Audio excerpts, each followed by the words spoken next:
रूस ने गुज़िश्ता रात यूक्रेन के दारुल-हुकूमत कीव पर शदीद मिसाइल और ड्रोन हमले किए, जिसके नतीजे में कम अज़ कम 4 अफराद हलाक और 20 ज़ख्मी हो गए।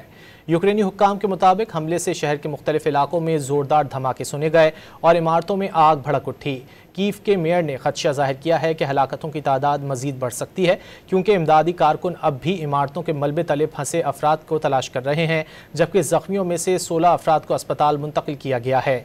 ये हमले ऐसे वक्त में हुए जब रूसी सदर ने अमरीकी सदर के जरिए यूक्रेन को खबरदार किया था कि रूस अपने स्ट्रेटेजिक बमबार तैयारों पर होने वाले ड्रोन हमलों का भरपूर जवाब देगा। रूस ने गुज़िश्ता रात यूक्रेन के दारुल-हुकूमत कीव पर शदीद मिसाइल और ड्रोन हमले किए, जिसके नतीजे में कम अज़ कम 4 अफराद हलाक और 20 ज़ख्मी हो गए।